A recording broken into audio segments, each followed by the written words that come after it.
I wanna. It's like you just like heard what the lights installed. Good evening, Chevra. I want to thank Ravavi. I don't want to take for granted that weekly, every week, there's cholent and kugel and soda, and it's not taken for granted. It's something to absorb that there's somebody who cares and weekly puts together for a long time, puts together that we have delicious machal to enjoy together. I really appreciate it, Ravavi. I want to say, not to move on from that, since Simchas Torah, I perk up when I see things. What's a yid? We're yidden. Like it's shirish, it's our shirish, it's our root, it's who we are. And I like finding identity. What does that mean to be a yid? What do yidden do? What's like the tchun of yidden? What's our nature? What's our essence?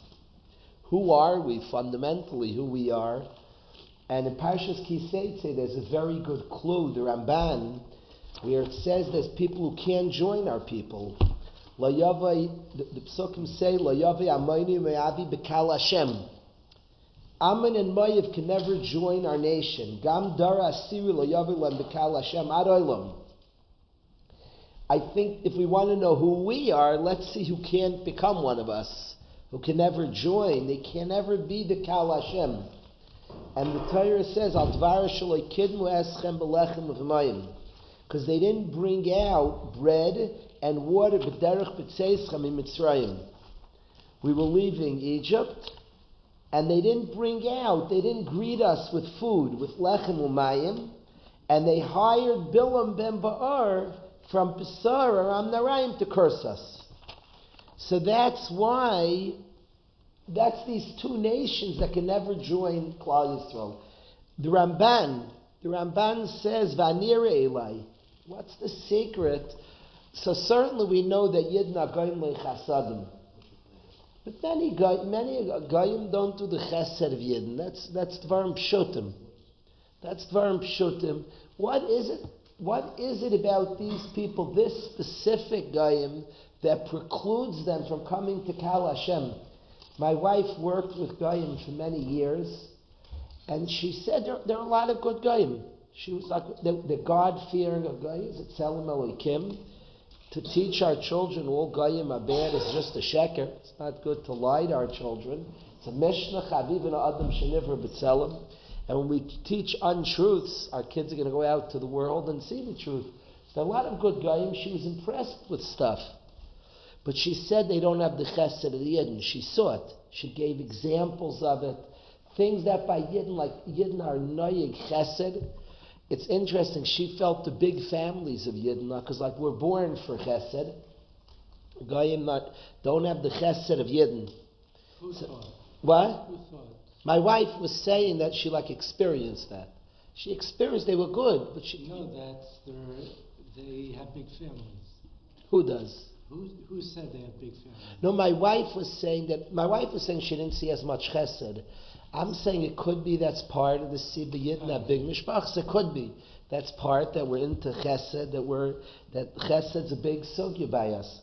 But what the Ramban here says is that there's more specific what's going on that they can't join. It says they didn't do chesed, like kidmo eschem belechem v'mayim. But the Ramban says, "Vanire Elai." The Ramban says what appears to me, "Ki akasav yarchik shnei ha'achim ha'ela." These two brothers are meruchik, are distance from Yidden, because they were gmulei chesed me Avram. They had received kindness from Avram Avinu. Shehitzel aviyem v'imam min hacherev v'ashevi. Avram Avinu had saved their father and mother from destruction. Uv'zchusa yishaluchem Hashem mitoich sholchem Hashem mitoich afecha. And b'zchus Avram, they were saved from the destruction of Stein. V'ayu chayavim laseis toivam Yisrael. They should have been makir toiv. There should have been akaras toiv. V'im asu imohem ra, they did bad. So the Ramban says that the secret of these two nations, Ammon and Moav, who can never come to Kal Hashem, is they weren't makirei toiv. They didn't have akaras toiv. Avram Avinu had saved their mishpacha. And it should have been a basic, no, you saved us. That should have been a basic part of their DNA. They didn't have Akaras HaToiv, Yavai B'Kal Hashem. They can never come into Klal Yisrael. So I think this is a big clue to our identity. We're Makirei Toiv. I've said over the Sfas Emes many, many times that we're called Yehudim.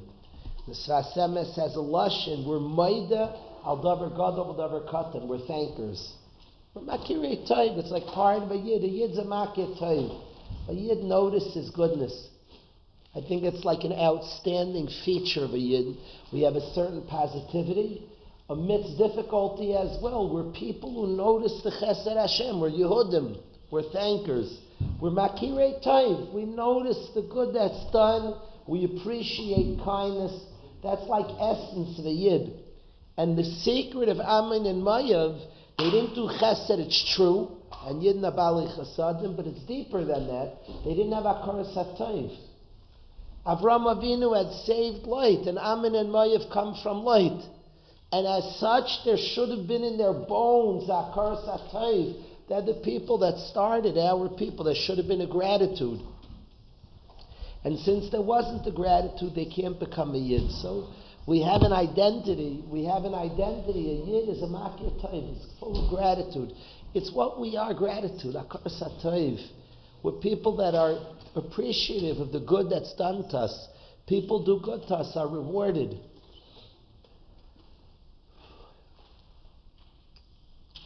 It's interesting, Moshe Rabbeinu promises, he says to these nations that we want to pass through your country, and Moshe Rabbeinu promises the countries that if we pass by, Moshe Rabbeinu says, we have man. We don't need food from you, we have our own man. We don't need drinks from you, we have Be'er and Shel Miriam. But Moshe Rabbeinu says we won't eat our own man, we won't drink our own Be'er and Shel Miriam, we'll buy from you. We'll support the economy. And that's not a side thing to a Yid. That's what Yidden do. You host a Yid, you're better off for it. You host a Yid, it's going to be good for you. We're Makirei Toiv. We're people who appreciate Chesed that's done for us. So if you host us, if you let us come through your country, we'll push it by. I'm very into buying from locals. Even the Goyim here. We're the type of people. You host us, you're better off. You're better off for it. You host the Yid, you're going to gain from it. We'll buy from your stores. There's like a basic to Yidden, with Makirei Toiv. Moshe Rabbeinu promises the countries we're coming through will do this because that's our tchona. That's the nature of our people. You host us, you're better off for it. I always think when you leave a hotel room, when you host the Yid, he leaves it very clean. Could be cleaner than when the Yid came. Could be. You host the Yid. You should host the Yid. You're better off for it. That's the tchun of Klal Yisrael. We're Makirei Toiv. We're people of gratitude. That we notice things and we appreciate things. So I wanted to give Akaras HaToiv to Rav Avi. We're Yidden. We're people who don't just come in somewhere. We notice things. That's just the tchun of Am Yisrael. So tremendously appreciated weekly. The Cholent, the Kogel. Appreciated a lot.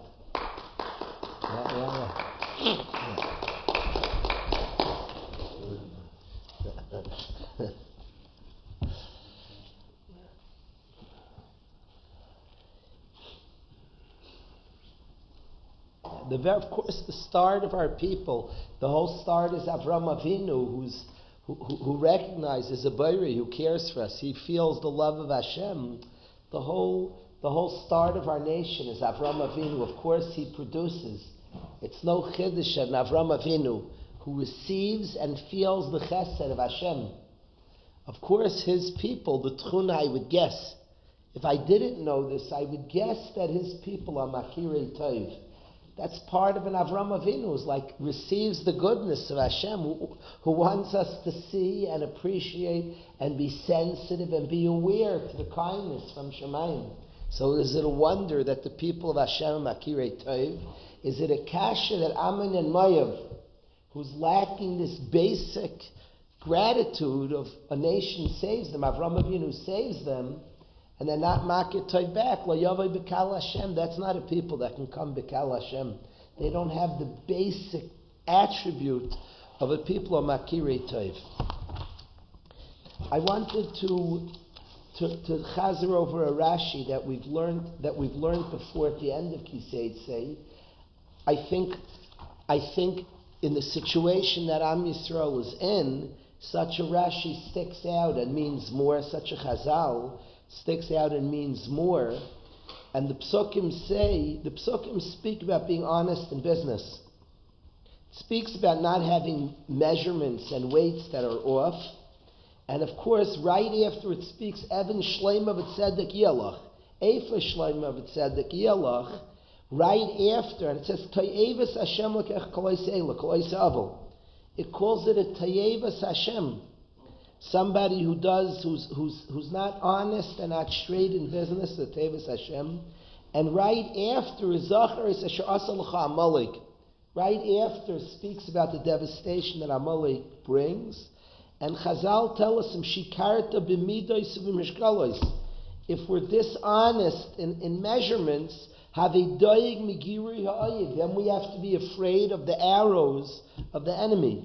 The Girui Ha'oyev that we're thinking about daily.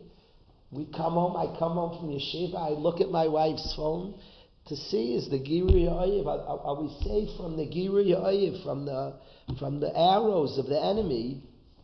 And it says if we're shakarta b'midos, then we have to worry about the arrows of the enemy.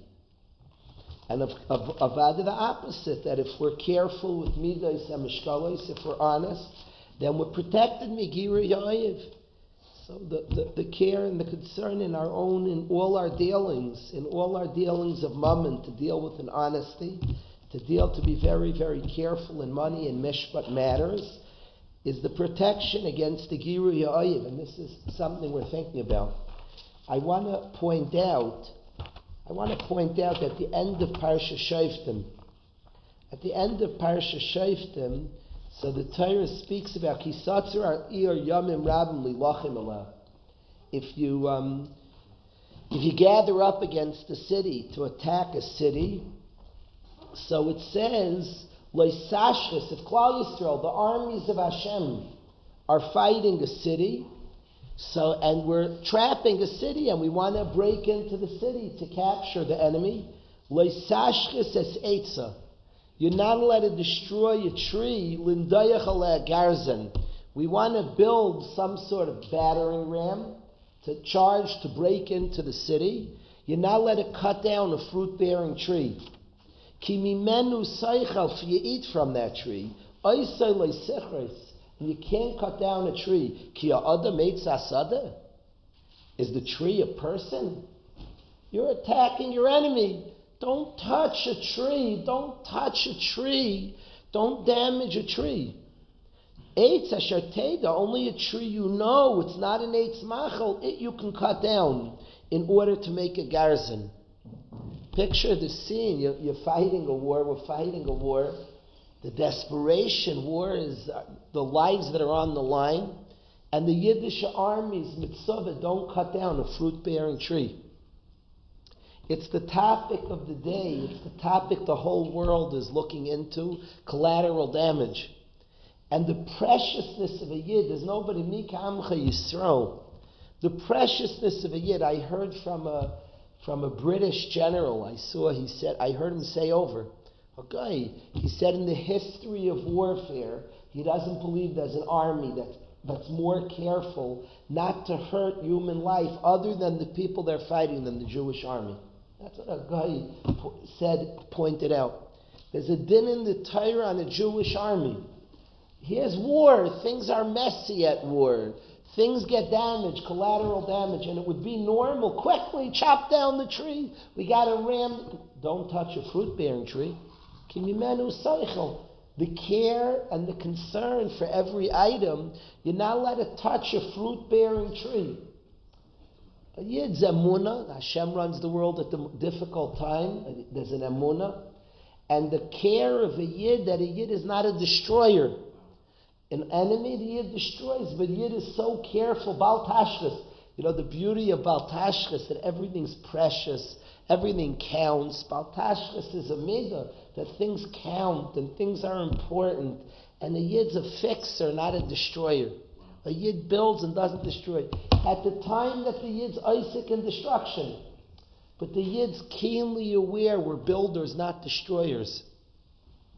It's interesting, some people respond to war and to a difficult situation with like outpourings of hate. That's not our people. It's not what we're about. Certainly we want the destruction of the enemies. People who hurt Yidden, of course they're rightful and they have to be eliminated. And we're mispalel. Rishon should be lost. But a Yid at the biggest time, he's fighting enemies. He's in the middle of a war, but the Yid is such sensitivities, and what comes out of the Yid is construction, not destruction. The Yid doesn't touch a fruit-bearing tree. There's something so moving about that. In the middle of a scene of war and people are destroying, I can't touch it. It's a fruit-bearing tree. It you eat, it you shouldn't touch. The Yid in all situations, even midst a war, the Yid stays that he's building and helping and taking care of.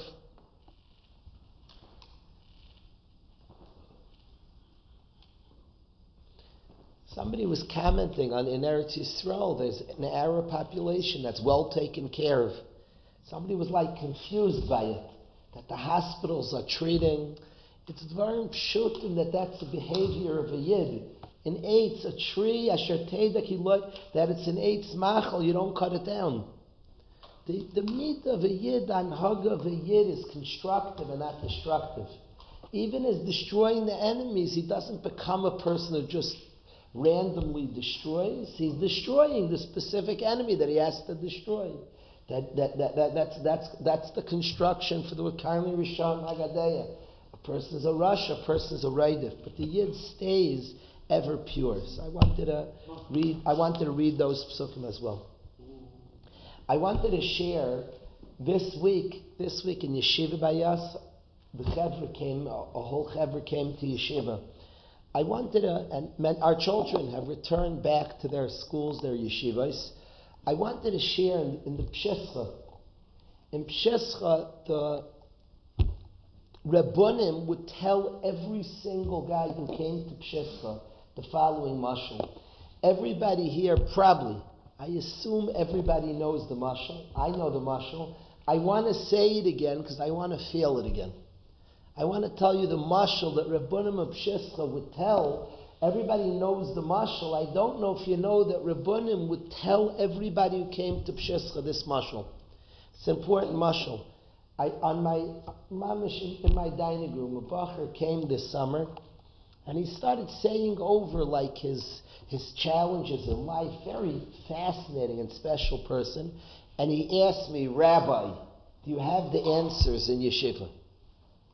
He told me that, do you have the answers? And I said, absolutely not. No. We don't have the answers.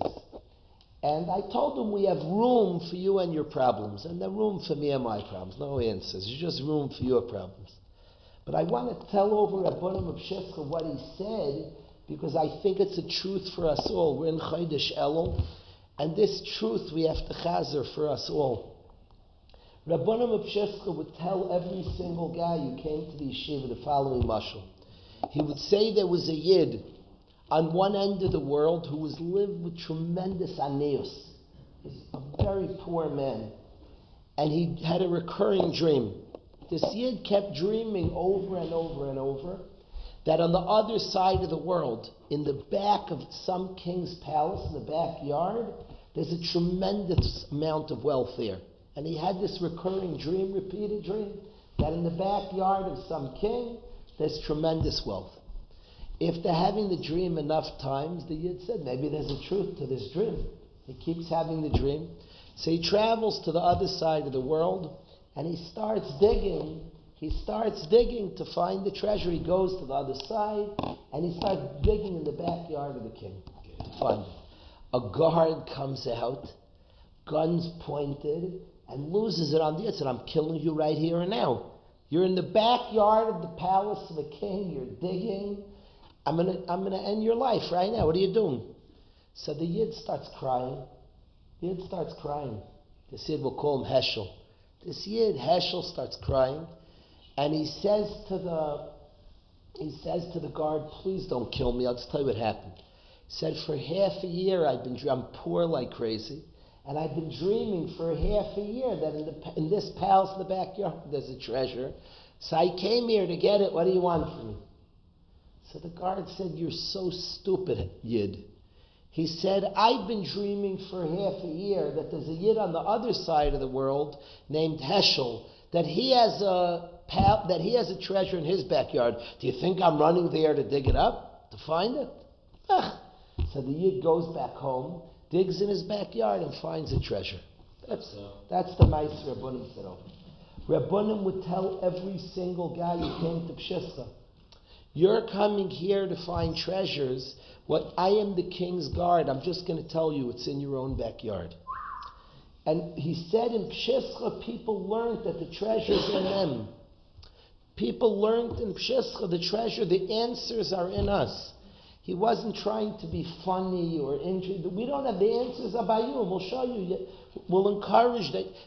My answers are in me, and me being more in touch with my neshama, me being more in touch with my own koiches tmunas. The answers are in me, and your answers are in you. Our answers are in us. Our answers are in us. It's not a joke to have to. So what do people come to Pshischa? Okay, so you need a place that teaches this, that the answers are in you. When this guy asked me in the summer, do you have answers for me there? The answers are in you. By us, we're going to show you that you have the answers in you. So with encouragement, with warmth, you'll find the answers that lie in us, but the answers lie in us. I wanted to share from Rabbi Berditchever one final thought tonight. I wanted to share from the Berditchever at the beginning of Shoftim, and in Eitzah, I think something that Chodesh Elul, always in Chodesh Elul, this beautiful month, of that Yidness, this holy, precious month, the month of Alatanya's Mashal of Amelech Besada, the preciousness of this month that Hashem is so accessible. So Yidden always worked on Ben Adam L'Chaverei, strengthening the appreciation of Hashem and His people. There's a Berditchever at the beginning of Parsha Shoftim that I want to share, last week's Parsha with the Chevra. And Rav Levi Yitzchak says, Shoftim v'shaytim titin l'cha b'chol sharecha. He says that here we're being judged by Hashem, but he says we make the judges. Shoftim v'shaytim titin l'cha b'chol sharecha. We put down the shoftim. There's a simple rule that Hashem tzilcha, Hashem measures. Hashem is our shadow. What we show, He shows back to us. Marim loy etzba, He shows an etzba, 2 fingers too. So said the Berditchever, shoftim titin l'cha b'chol sharecha. We put down the judges in our own city. Hashem judging us. We decide how He judges. And therefore, says the Berditchever, v'shaftu es am mishpat tzedek, and he says this chiyuv, he says, of tzedek, of judging people, dam l'kav schus, seeing people in a good way, v'shaftu es am mishpat tzedek, seeing people in a good eye, is of course, if we judge people favorably, it's the Gemara Shabbos, Hashem dines us favorably. Says the Berditchever, and he said it specifically on Chodesh Elul, the Berditchever who was known to see good in Yidden and to judge Yidden favorably, he says we're putting up and setting up the own shoftim that judge us. Hashem judges us the way we judge others. And he recommended and encouraged to see people in a good light. To judge people, which he said refers to see people in a good light, see people in a positive light. It's not a trick, it's the deepest place of a person. See the truth, see better, don't be shitchiistic. Let's be mechazik to see people in a good light, and the Rebbeinu Shalom will see us in that true good light as well. This is something that he was mechazik specifically, that we are kaveya, the mishpat that we have, we're the ones who are kavech, shayftim titin l'cha b'chol sharecha. We are the ones who establish what the mishpat looks like. And if we dan others l'kav schus, we're able to see others favorably, Hashem will see us in that light also. So this is something Elul, a worthy a worthy inyan of avodah. It's something that the Berditchever would go out. People have different jobs during Elul. The Berditchever would go out to all different cities, and he would bring back. That was what he was busy Elul. It's interesting. A yid I know went to his Rosh Hashiva. He got this desire to go do Kiruv. He got a desire and to do Kiruv during Elul. He wanted to go to South Africa. He got a big desire, a beautiful yid. He got like a cheshek, because he doesn't know why, but like in an errant way. He went to his Rosh Hashiva and he said, Elul's man. Got upset at him. So he went to Rav Steinman. Rav Steinman said, Elul, go do Kiruv. He like sent him out. It's interesting. The Berditchever during Elul would go do Kiruv. He would go to cities where Yidden were far from Hashem. It is said on the Berditchever that Rosh Hashanah he'd bring like hundreds of Yidden yearly. I don't know the exact number. He'd bring a lot of Yidden to the Shofar with Chayz B'Tshuva. That's what he'd do. He'd go out. What was his trick? The Berditchever, he'd see people as tzaddikim. That was his trick. He'd walk around. He'd see a Yid as a Yid, and the Yid would follow him and come to the Shofar. That's the Berditchever. That's what he would do, Elul. He'd go around to cities, he'd see it, and he'd encourage him, and came the Shofar. They came to hear the Shofar. They served Hashem. So the Berditchever specifically spoke in Chodesh Elul. This hanhag of seeing goodness of people. I don't think the Berditchever was like teaching like a trick azah. Like corrupt our eyes. It's the end of the year, we like forget all the nonsense and see the truth, see the goodness of Yidden. See the goodness of Yidden. Notice the goodness, pay attention to the goodness of Yidden. And then Hashem judges us the same way, sees the essential goodness, the etzem goodness of a Yid. That's the midah keneged midah. Dan others l'kav schos, Hashem dans us l'kav schos. So be a wonderful avodah of Elul, a wonderful task of Elul would be to see goodness. Of course, the people closest to us the best. To really be mechazik, sometimes the people close we need the most chizuk, to see the goodness, to see the specialness of people around us. Mamish, to appreciate and celebrate the people around us. It's interesting, our first responsibility towards our spouse is that we write in the ksubas, Ana oikir, I'm going to respect. I'm going to respect, mamish, I'm going to appreciate. I'm going to appreciate you, I'm going to respect you. It's the first sheba that we have to the people closest to us. So this would apply to everybody around us, to see goodness, to mamish work, to see the goodness. Even people maybe who could even be causing trouble for us, even people who could not always be the easiest, but maybe we could be mechazik and find it in us to still see goodness. To mamish be mechazik a little better to see goodness. It said that tishbar amisecha.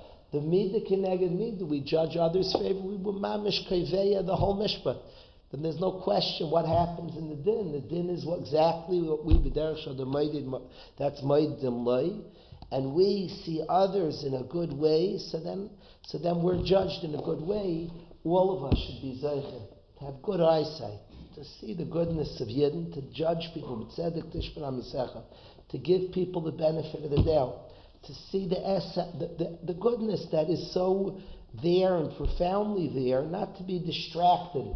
It's interesting, during my son's Sheva Brachas, somebody like complimented him that he's like nice, that he's nice to people, and like gave such a line. I just know my son. It's not his. He's nice to people. They like were describing that he's like nice to people.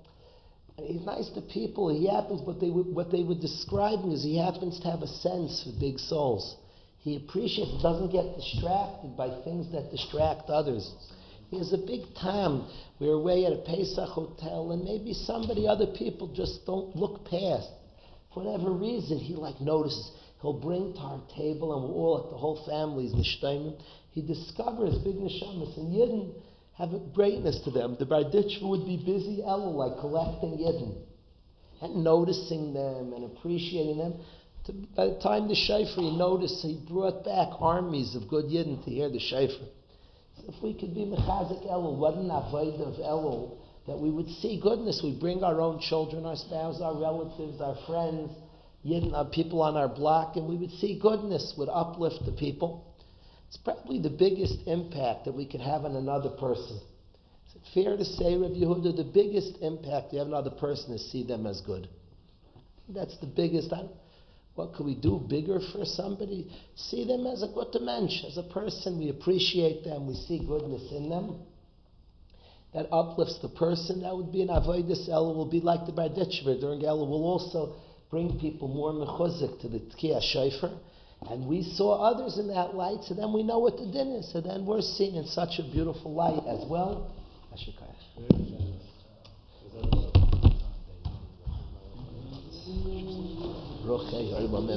Thank you, Rabbi. Thank you, Mishmar.